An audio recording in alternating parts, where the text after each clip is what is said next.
Anger by Alexander Augustus. Narrated by Daniel Collard. Volume 1, Chapter 1.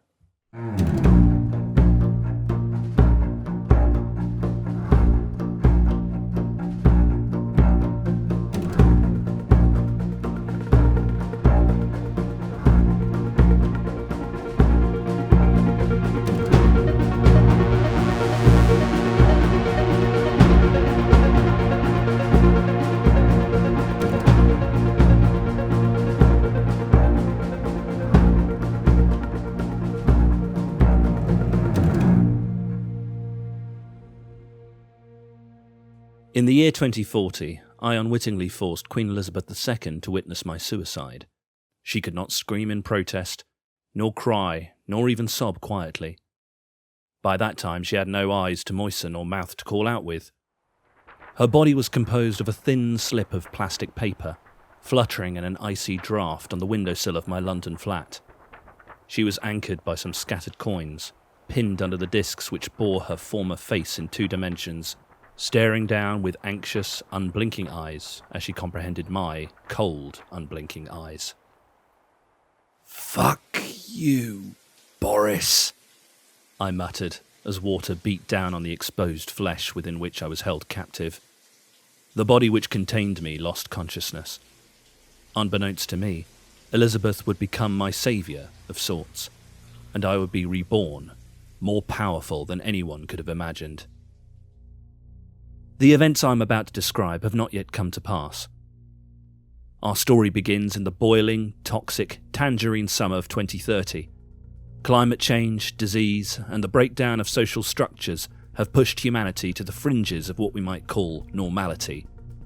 The wealthy elite secret themselves away in isolation, aided by their machines, as the mass of key workers toil under increasingly oppressive restrictions to keep society functioning. A new pattern of thought has begun to emerge, appealing to the upper and lower classes alike. If our climate is a variable we cannot fix, perhaps our bodies can be adapted instead. Following a massive ischemic stroke to her left temporal lobe, Queen Elizabeth II was rushed to Shell Corp laboratories in a private ambulance. Sirens blared as she faded in and out of consciousness. She was 104 years old and wielded the authority of the longest-serving monarch in world history. Her last wish was quite clear. She was to enter the Shell program. Her mind would be extracted from her failing body, and she would be transformed into a higher form of being, with a new body, freer than anything she had yet experienced.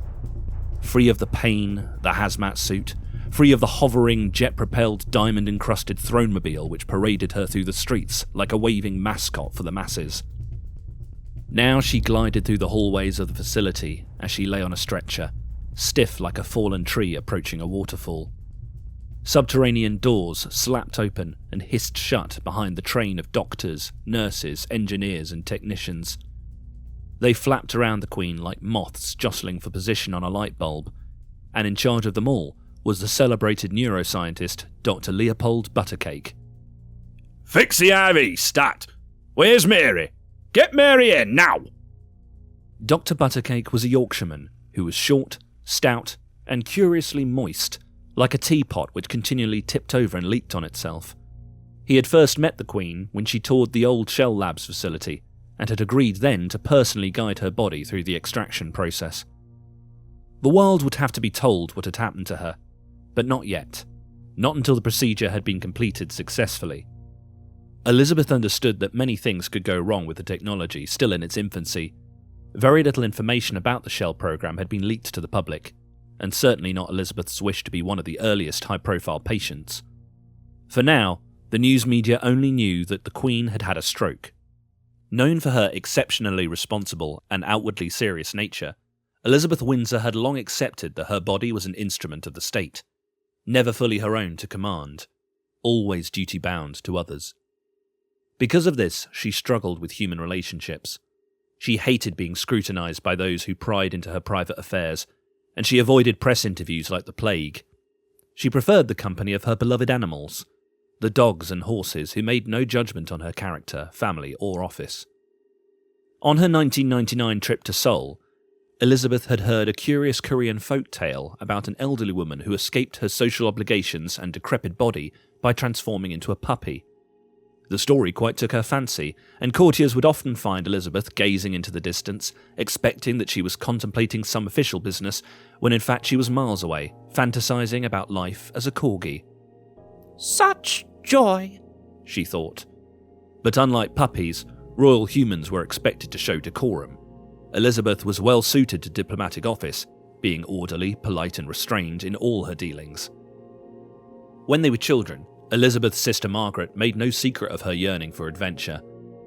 Both girls were educated privately in their Mayfair home by a succession of governesses, and so shielded from the exciting and dangerous things one might confront on the streets.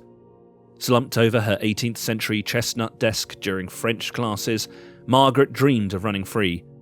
Indeed she would, later behaving with such debauchery in Hollywood that British diplomats would ban her from future visits to the US.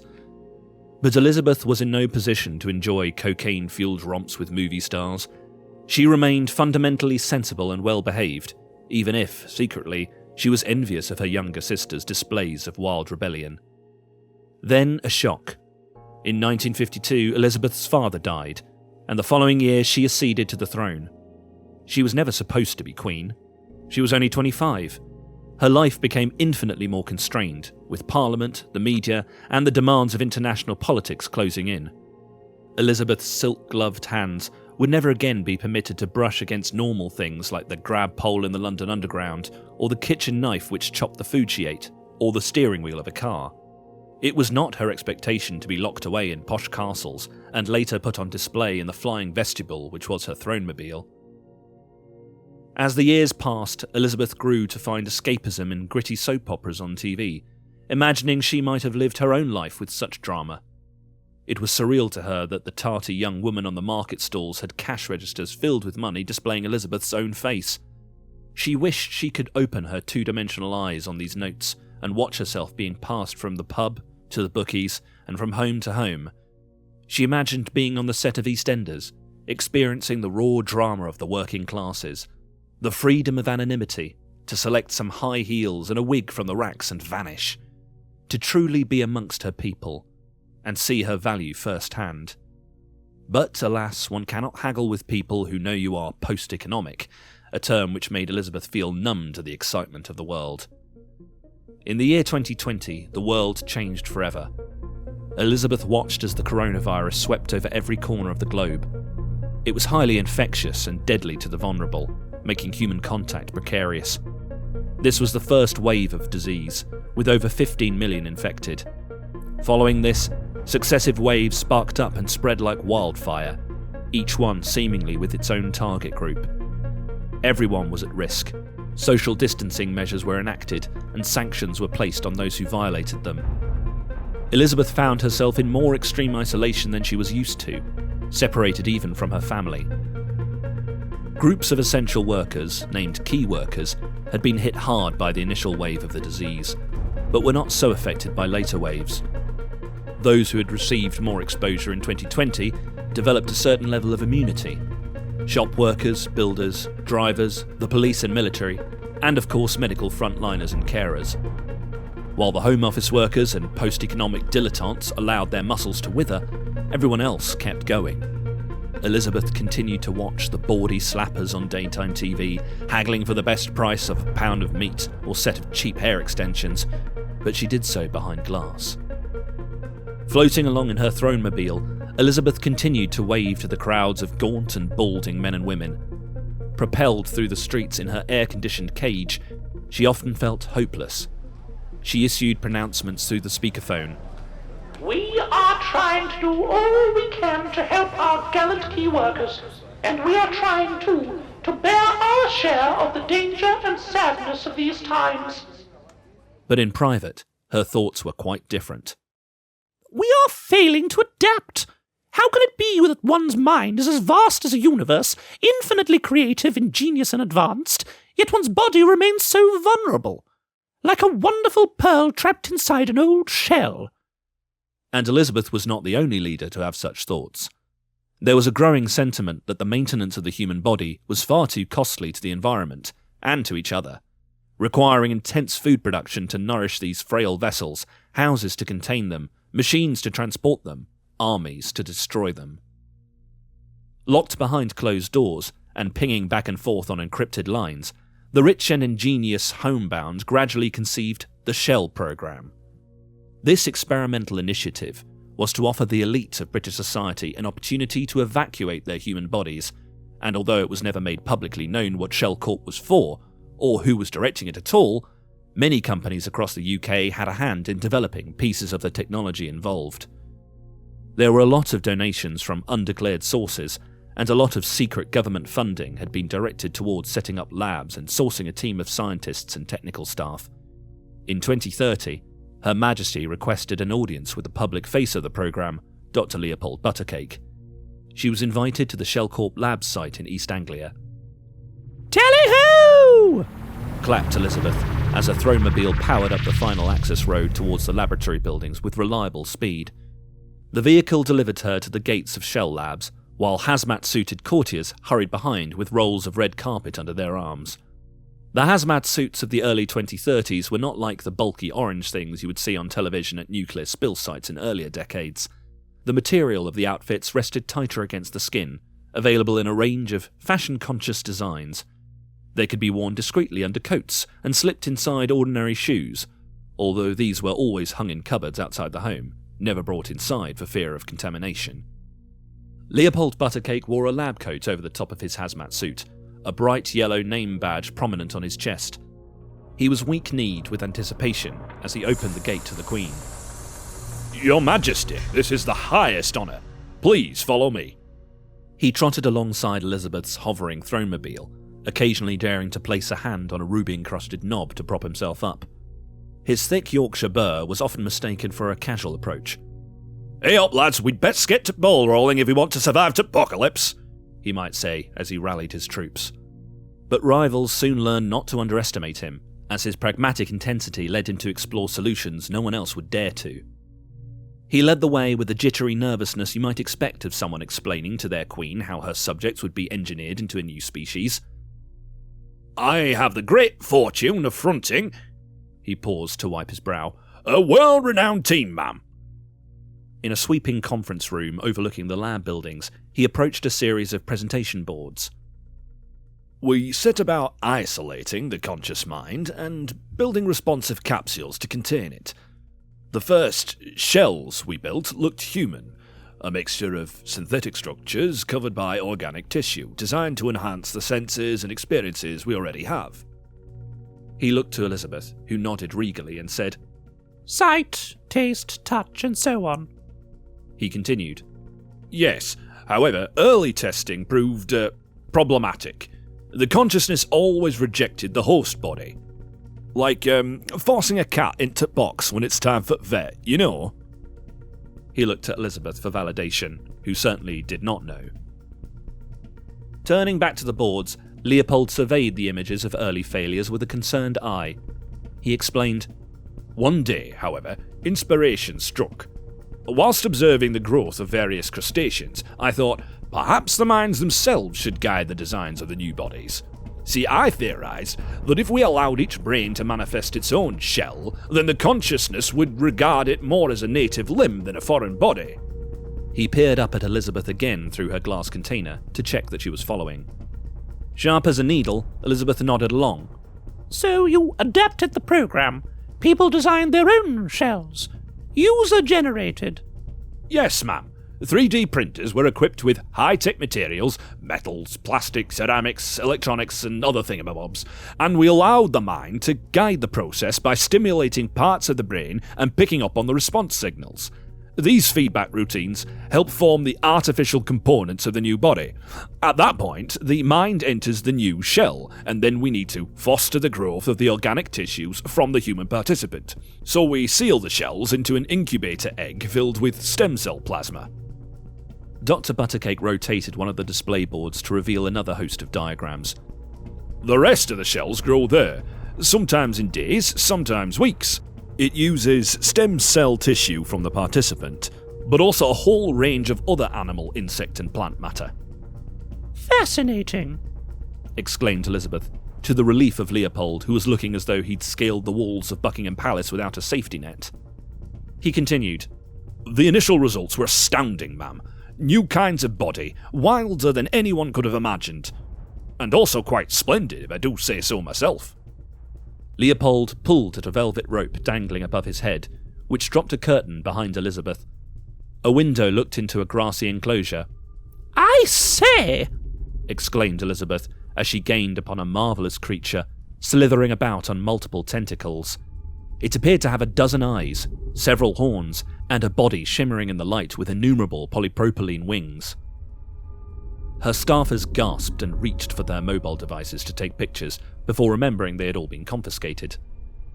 The underside of the beast's torso looked suspiciously like the manufactured plate of a household iron, including screws and fastenings which clanked and scraped the glass as the creature moved longingly towards Leopold.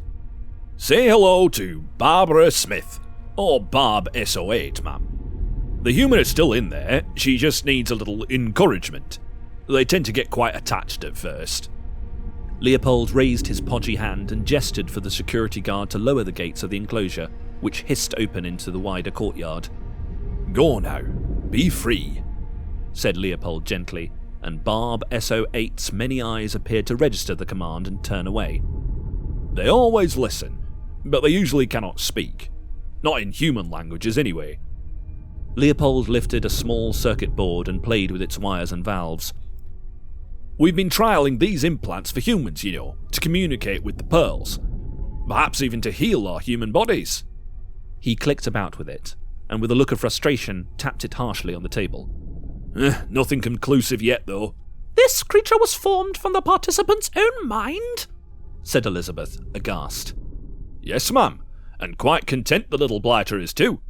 Some of our researchers believe these shells answer unmentioned longings, you know, unfulfilled needs. They are often more beast, object, or plant than human, without the eyes, ears, noses, mouths, and skin we are accustomed to. Many shells incorporate domestic or architectural features. A chair, a pair of shoes, a door jamb, a stone buttress, or an ornamental frieze, although we can't be sure why. Anyway, no two are alike, ma'am. All shells are unique. "But say one was to transform into one of these creatures, would one remain oneself? What I mean to say is, are they conscious?" Elizabeth delved. Yes, ma'am, I see why you ask. You wonder whether these entities can still be people. We're gathering masses of data on the psychology and neurology behind the process of shell creation. What we know for sure is that the pearls retain all their human memories, they have all their feelings and emotional responses to stimuli, but we think their priorities aren't really directed towards the human world. They want to grow and bloom like plants, bathe and play like otters, crystallize and form like minerals. It's as though their focus has shifted from human life to life itself. Life with a capital L, ma'am. Perhaps they are like the spirit of human, animal, plant and mineral combined. Slightly overcome, Leopold's throat tightened, and he stalled by cleaning his spectacles with a cotton handkerchief. He continued, The board of Shellcourt said we have a PR problem on account of the optics.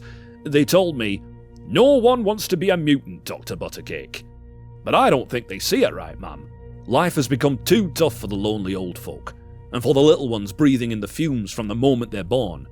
We can offer them a new world. We can take back control.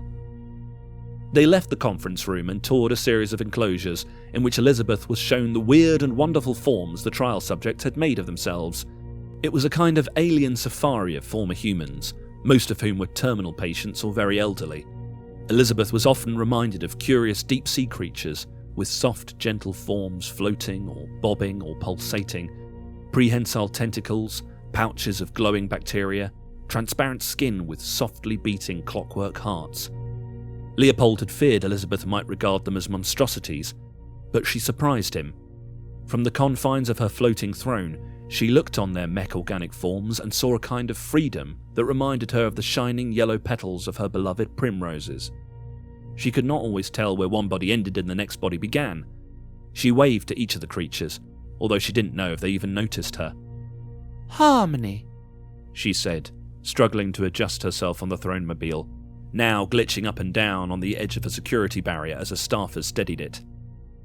There were some shells which appeared to be working industriously, but for quite impractical pursuits, such as one half-oil derrick half-bindweed form which continually planted itself and dug itself back up. Some shells glimmered like gold and anchored themselves to the bottom of diving pools like hidden jewels. Some were light and papery and blew around freely in the wind, and some microshells had nestled themselves inside seed pods to wait for spring. Elizabeth could believe the idea that in some way these former people were healing themselves from traumas suffered in their past lives.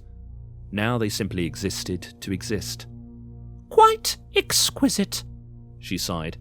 "I should like to be a horse." Having left the Queen with Dr. Mary Markowitz so he could sneak off for a cigarette, Leopold was pouring a cup of tea in the break room when Elizabeth tapped on the window with a sceptre extension arm of her thronemobile. "You there, Dr. Buttercake?" He hurried out to Elizabeth, rubbing his hands with a cotton handkerchief. "All must regard themselves as a pearl, you see," she said. "No matter what curious affectation one's body may display, one must always have respect for the sovereignty of one's own mind." Dr. Buttercake nodded thoughtfully and said, "Your Majesty, we have referred to these new structures as shells, but, as you say, the beings themselves are indeed pearls within those shells. You're quite right." And so the new beings were named Pearls in Elizabeth's honour, while their bodies continued to be called Shells. Elizabeth continued, "We must manufacture shells for all our subjects, to be free of the woes which beset us." She thought once more about the Korean tale of the old woman who got a second chance, and called to her chief of staff, Edward Snippet. "Edward, if something should happen to my physical body, something life-threatening or debilitating, bring me here and set me free. Write that down now." Edward Snippet, who much to his own frustration was still clinging to a piece of rolled-up red carpet, was a pointy and bookish figure. Feathery wisps of hair covered his skull-shaped scalp, and everything he said sounded like a complaint. Upon interviewing him for the role, Elizabeth observed his temperament and imagined he would be the perfectly disagreeable gatekeeper she needed to keep the press away. She continued, "Yes, I'm quite sure of it. One day I wish to become a pearl. Dedicate more resources to this program. Land, money, and staff. Whatever Dr. Buttercake needs. Perhaps, Leopold, you would be willing to relocate?" Soon after her visit, an area of land was cleared in and around the estate of Balmoral Castle in Scotland. The boundaries were secured by the military, and the area was renamed the Garden of Shells. Participants in the Shell program were released into this garden like majestic beasts into the wild. One day, Elizabeth intended to join them. The ancient corridors of Westminster buzzed with gossip about the program. One enthusiastic advocate was former Prime Minister Boris Johnson, who began to lobby for the Shell Act, a package of measures to incentivise people to transform and to ensure safety for anyone who did. Yeah, Britain will, once again, be regarded as the garden of the world. A glorious garden to rival that of the fabled Eden. Boris exhorted his peers as they voted the legislation through. Within the legal mumbo-jumbo of the Act, there were three essential tenets. Pearls would never be harmed. Pearls would never be incarcerated. Pearls would never be exploited for human gain. It was later sold to the public as a kind of afterlife or bonus round, and a donor lottery gave the terminally ill the opportunity to transform whether they could afford to pay or not. Thus, there was a steady supply of low-profile subjects to help develop the technology by undergoing shell transfer. Not all transformations were a success. The Shell Corp board had to work hard to ensure that no one outside the Garden of Shells was privy to the failures, the anomalies as they were named. Horrific forms were conjured by the minds of those who had been overexposed to the toxins and traumas of the failing old world, and these sought to attack any human or shell which came near. Such anomalies were locked up underground, where a team of researchers tried to coax the minds out of these tortured bodies and into other, less dangerous shells, but without success. Some were kept alive because of who they had been related to, some were useful research subjects, others were kept alive because it was not clear how they might be terminated. Incineration, freezing, poison. On occasion these methods worked, but many times the anomalies proved invulnerable. Shells seemed particularly adapted to hostile environments and corrosive or destructive weapons. Like the byproducts of nuclear fission, the failures of the shell creation procedure were almost impossible to dispose of, and over time these living beings accumulated, stored in the miserable facility beneath Balmoral. unable to live and unable to die. After much research and testing with the initial wave of donors, physiological and psychological tests were developed to screen participants, to flag any discrepancies in the processes of consciousness, and limit the frequency of these anomalies. This all but abated the issue, and the secret was largely kept. Some of us slipped through the net. An anomaly seeks not peace, nor a contented existence. Upon my forehead the name of mischief, and mischief I would wreak. 1 year after her tour of Shell Labs, Elizabeth's time had come. She was going to free the pearl inside. She lay strapped to a metal gurney in a room filled with sinister robotic equipment. Despite the failure of her body, Elizabeth's heartbeat was strong. She gazed at Leopold, who beamed back and took her frail hand. Edward Snippet saw this as quite the imposition and tapped his foot loudly on the floor, gesturing for Leopold to pay attention to his work. The equipment was prepared by Dr. Buttercake himself. Elizabeth's gaunt face peered through the plastic confines of her hazmat suit like a powdered ghost at a window. Some LEDs on the control bank went green, and a low-key buzzing signalled that the primary operating machines were powered up. She felt an inner warmth, and Elizabeth's worldly eyes closed for one final time.